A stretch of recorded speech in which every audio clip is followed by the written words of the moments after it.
नमस्कार बच्चों, आशा करती हूँ आप सभी अपने अपने घरों में सकुशल एवं स्वस्थ होंगे। मैं आपके अपने विषय हिंदी की अध्यापिका आज आपके समक्ष लेकर आई हूँ एक बेहद ही रोचक विषय को एवं महत्वपूर्ण विषय को। महत्वपूर्ण इसलिए मैं कह रही हूँ, विषय तो सभी महत्वपूर्ण होते हैं क्योंकि इस विषय से संबंधित जब भी कोई प्रश्न कक्षा परीक्षा में आता है या फिर वार्षिक परीक्षा में आता है तो आप बच्चों का मुझसे एक ही प्रश्न होता है कि मैम ये कितनी पंक्तियों में लिखना है, अर्थात इसका वर्णन किस प्रकार करना है। तो ये चीज़ आप हमेशा पूछते हो, तो मुझे लगा इस विषय के बारे में आपको विस्तार से मैं समझा सकूं। बच्चों, हमारा आज का विषय है अनुच्छेद। अनुच्छेद क्या होता है, अनुच्छेद कहते किसे हैं? सर्वप्रथम आप ये समझिए, अनुच्छेद एक ऐसे बड़े भाग के विषय में लिखा जाता है इसमें कि जिसमें उस विषय से संबंधित एक भाग अथवा उपभाग का वर्णन किया जाता है, यानी संक्षिप्त रूप में लिखा जाता है। बच्चों, हम अपने मन के भाव हाँ, हूँ, ना या अनेक प्रकार से प्रकट करते हैं, किंतु जब हम संक्षिप्त रूप में शॉर्टकट में अपने विचार रखते हैं तो वो अनुच्छेद कहलाता है। अब प्रश्न ये उठता है कि अगर मुख्य अध्यापिका जी आपसे पूछती हैं कि अनुच्छेद क्या होता है, तब आप क्या उत्तर देंगे? तो साधारण से वाक्य में आप उत्तर देंगे कि मैम, निबंध से जो छोटा होता है वह अनुच्छेद होता है, और निबंध क्या होता है? जो अनुच्छेद से बड़ा होता है। अच्छा बच्चों, अनुच्छेद को लिखने के नियम होते हैं। इन नियमों से हमने आपको बहुत बार अवगत करवाया, किंतु आप बार बार भूल जाते हैं, तो मुझे लगा कि आज मैं वीडियो के माध्यम से आपको समझाऊं। अनुच्छेद कम से कम 100 शब्दों का होना चाहिए, अर्थात इसकी सब शब्द सीमा जो है वो 100 होनी चाहिए। समीक्षक इसकी गणना नहीं करता है, कम से कम इतना होना चाहिए। दूसरा, इसमें महत्वपूर्ण बातों का वर्णन होना चाहिए, किसी बड़े विषय की मुख्य बातों का वर्णन। तीसरा, भाषा सरल होनी चाहिए एवं रोचक होनी चाहिए।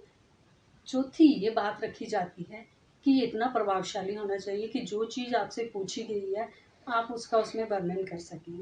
तीसरा, बार बार एक सेंटेंस को मत दोहराएं, यानी एक ही पंक्ति को बार बार ना लिखें, कोशिश करें कि आप विषय से नहीं हटें।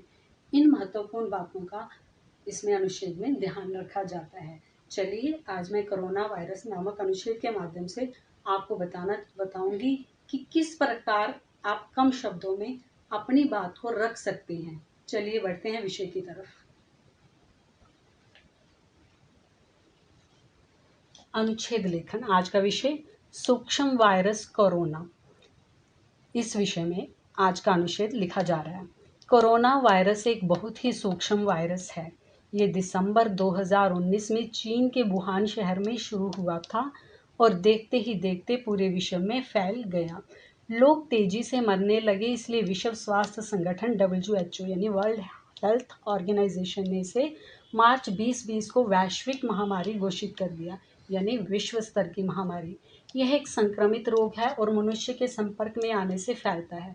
यह वायरस मनुष्य के श्वसन तंत्र पर आक्रमण करता है, जिसके कारण तेज बुखार, गले में खराश व खांसी जुकाम हो जाता है। इस संक्रमण से बचने के लिए बार बार साबुन से हाथ धोने चाहिए, मुंह व नाक पर मास्क लगाना चाहिए, एक दूसरे से कम 2 गज की दूरी बनाए रखनी चाहिए। कोरोना वायरस की वजह से पूरी दुनिया को स्वास्थ्य के साथ आर्थिक संकट से भी गुजरना पड़ रहा है। वैश्विक मंदी स्पष्ट रूप से दिख रही है। शेयर बाजार में भारी उतार चढ़ाव आया है। लाखों लोग बेरोजगार हो चुके हैं। प्रभावित अर्थव्यवस्था को सही होने में अभी समय लगेगा। बच्चों, आपने देखा होगा कि इस अनुच्छेद में कम शब्दों में यानी संक्षिप्त रूप में पूरे वायरस का वर्णन किया गया है, यानी कहीं पर भी विषय से भटका नहीं गया है। आपने भी प्रयास करना है कम शब्दों में अपनी बात को पूर्ण रूप से आप रख सकें, ताकि समीक्षक आपके अनुच्छेद से प्रभावित हो सके।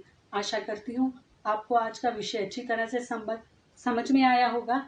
धन्यवाद।